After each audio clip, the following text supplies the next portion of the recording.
Super power वाली बहू। अरे बहू, कहाँ हो? पता नहीं कैसी बहू है। कोई काम ढंग से नहीं करती। 9 बजे गए पर अभी तक मेहमानों के नाश्ते का इंतजाम तक नहीं हुआ। शीला जी अपनी बहू स्मिता को आवाज लगा बड़बड़ा रही थी। स्मिता की शादी को अभी सिर्फ 1 साल ही हुआ है और आज शीला जी की बेटी की शादी थी, तो बहुत सारे मेहमान आए हुए थे जिनका स्मिता भाग भाग कर ख्याल रख रही थी। पर काम था कि समय पर हो ही नहीं रहा था। वो एक जगह का काम करती तभी दूसरी जगह से आवाज आती, स्मिता, और वो यहाँ का काम छोड़ वहां चली जाती तो यहाँ का काम पड़ा रह जाता। कहने को तो सासू माँ ने शादी में खाना बनाने वाली भी लगा रखी थी, पर उन्हें भी एक एक चीज बताओ तब वो काम कर रही थी। अभी भी वो खाने वाली आंटी को नाश्ता बनाने बोल नहाने चली गई थी, तो वहाँ उसकी बड़ी ननद ने अपने बेटे को नहलाने बोल दिया।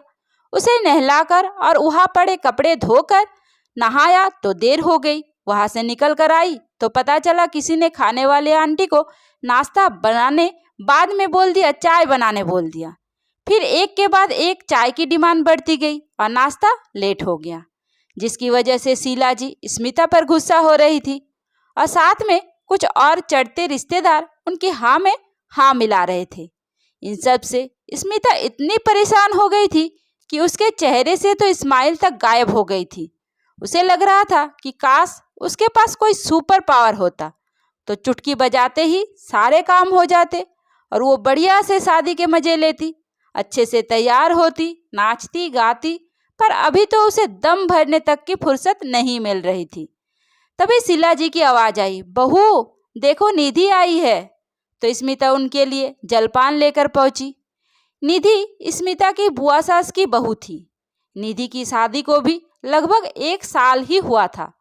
दोनों लगभग हम उम्र ही थे, पर स्मिता के पति निधि के पति से उम्र में थोड़े बड़े थे, तो स्मिता को भाभी कहती थी।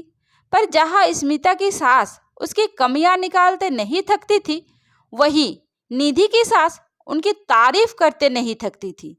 निधि की सास यानी स्मिता की बुआ सास तो यहाँ 1 हफ्ते पहले से ही डेरा जमाए बैठी थी। तो स्मिता वहाँ पहुँचते ही वो शीला जी से बोली, भाभी आपकी बहू काम में बहुत ढीली है, हर काम को लेट लपेट करती है। मेरी बहू को देखना अब कैसे हंसी खुशी आपके घर का भी काम संभाल लेती है। स्मिता की तरह लटके मुंह से नहीं। स्मिता को बहुत बुरा लगा। एक तो वो कैसे सबकी सेवा में लगी थी, जो जो बोल देता वो सारे काम कर रही थी। ऊपर से सभी उसे गाहे वगाहे सुना रहे थे, पर वो क्या करती, किसी से कुछ कह भी नहीं सकती थी। एक तो सब उसके घर में मेहमान थे, दूसरे किसी से कुछ कहने का मतलब था अपने नाम बुरी बहू होने का तमाचा लगा लेना। इसलिए वो बिना कुछ बोले वहां से चली आई और आंखों के आंसू किसी को दिख ना जाए सो रसोई में लगे नल से ही अपना चेहरा धो लिया और काम में लग गई। थोड़ी देर बाद निधि आई और बोली, बताइए भाभी क्या काम है, मैं आपकी हेल्प कर देती हूँ। स्मिता को वैसे ही गुस्सा आ रहा था तो वो थोड़ा चिढ़ते हुए बोली, तुम्हें पूछने की क्या जरूरत है, तुम तो वैसे ही सुपर बहू हो, जो दिखाई दे वो करने लगो। और वो वहां से चली गई अपनी ननद का चूड़ा लेने, क्योंकि जब वो लेने गई थी तब उसकी साइज का नहीं था और आने पर घर भिजवाने के लिए चूड़ी वाला तैयार नहीं था। काम तो बहुत था स्मिता के सर पर यह भी जरूरी था, तो खाने वाले आंटी को काम बताकर निकल गई वहां से। जब लौट कर आई तो उसे बहुत चिंता हो रही थी, क्योंकि घर के सारे काम निपटा स्मिता को अपनी ननद को लेकर ब्यूटी पार्लर भी जाना था। पर जब लौट कर आई तो घर का सारा काम हो चुका था। निधि सभी मेहमानों के संग हॉल में बैठ मंगल गीत गा रही थी। ननद रानी भी नहा धोकर ब्यूटी पार्लर जाने को तैयार बैठी थी। ये सब देखकर स्मिता का तो सिर ही चकरा गया। क्या सच में निधि के पास कोई सुपर पावर है जिससे उसने सब कुछ इतनी जल्दी और अच्छे से कर लिया? तभी स्मिता को आया देखकर निधि उसके लिए पानी लाई और उसे भी कुछ खाने को कहा। स्मिता ने गिलास वही रखा और निधि को हाथ पकड़कर अपने साथ कमरे में ले गई और आश्चर्य से बोली, निधि क्या सच में तुम्हारे पास कोई सुपर पावर है? जो काम मुझसे पूरे दिन खत्म नहीं होते थे वो तुमने इतनी जल्दी कर लिए और आराम से बैठकर गीत संगीत का भी मजा ले रही हो। तुमने ये सब कैसे किया? प्लीज मुझे भी बताओ। स्मिता को ऐसा बोलते देख निधि मुस्कुराते हुए बोली, काम करने का नहीं भाभी, काम करवाने का नाम सुपर पावर है। मतलब?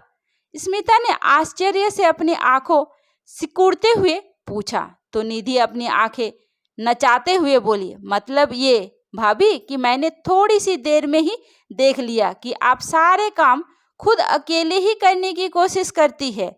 अगर कोई मेहमान काम करने के लिए आगे बढ़ता भी है तो आप उसे रोक देती है, ये बोलकर कि अभी मैं कर लूँगी, आप मेहमान हैं, आप बैठो जाकर। हाँ, तो यहाँ सब हमारे मेहमान ही तो है। अगर उनसे काम करवाया तो वो क्या सोचेंगे हमारे बारे में? स्मिता ने निधि की बात बीच में काट विस्मय से बोली तो निधि ने फिर एक बार रहस्यमय मुस्कान लेकर स्मिता से पूछा, आप उनसे काम नहीं करवाती तब तो आपसे कोई कुछ कहता ही नहीं होगा। अरे क्यों नहीं कहते, सभी कुछ न कुछ कहते ही रहते हैं। स्मिता थोड़ा दुखी होकर बोली तो निधि उसके कंधे पर हाथ रखते हुए बोली, जब उन लोगों को कुछ न कुछ कहना ही है तो फिर मैं और आप क्यों सोचे कि कौन क्या कहेगा मेरे बारे में। बस यही मेरा सुपर पावर है भाभी, मैं अकेले नहीं सबसे काम करवा लेती हूँ। जैसे अभी जब आप गई तो खाने वाली आंटी अकेले खाना बना रही थी तो मैंने जितने बड़े लोग दादी चाची ताई वगैरह बाहर बैठकर बातें कर रहे थे उन्हें सब्जी काटने को दे दी। उन लोगों ने भी बड़े मजे लेकर और जल्दी जल्दी सब्जी काटी जिसे मैंने जल्दी से छौंक दिया। तब तक आंटी ने रोटियां सेक ली। घर की लड़कियां से मैंने सभी को खाना परोसने दिया। छोटे बच्चे को दूध वगैरह लेने जब भी उनकी मम्मियां आई मैंने उन्हें दूध का पतीला दिखा दिया। जब जितना चाहे खुद गर्म करके ले जाइए। थोड़े बड़े बच्चों से छत के कपड़े उतरवाकर उनकी तेह लगवा दी और जितने थे उन तक पहुंचा दिए। जब भी किसी ने किसी काम के लिए आवाज दी तो हर काम खुद करने की जगह जो उसे कर सकता है उससे करवा लिया। ऐसा करने से सारा काम भी निपट गया और सभी के साथ मुझे भी समय बिताने का मौका मिल गया और सभी को काम में हाथ बटाने की वजह से बहुत अपनापन भी लगा और इस वजह से सभी ने तारीफ की। वो अलग कहो, कैसा लगा मेरा सुपर पावर? जब निधि ने स्मिता से पूछा तो स्मिता खुश होकर बोली, ये तो बहुत बढ़िया पावर है। अब से मैं भी इस सुपर पावर का प्रयोग करके इस शादी के माहौल से अपने लिए खुशियों के कुछ पल चुराऊंगी। तभी शीला जी की आवाज आई, स्मिता देखो जरा बाहर, बारातियों को देने वाले गिफ्ट और माला तैयार हो गई कि नहीं? और चुटकी का बैग भी देख लो, कहीं कुछ रह ना जाए। तो बैग देखने का काम अपनी बड़ी ननद को बता दी। मैं आई मौसी सास की बेटी को लेकर स्मिता जल्दी गिफ्ट और माला देखने, ताकि कहीं कुछ कमी हुई तो वो उसकी मदद से जल्दी से काम पूरा कर सके और थोड़ा समय बचा ब्यूटी पार्लर में खुद भी अच्छे से तैयार हो सके। आखिर बहू थी वो घर की, शादी की फोटोओं में उसे भी तो अच्छा दिखना था। तो दोस्तों कैसी लगी ये सुपर पावर?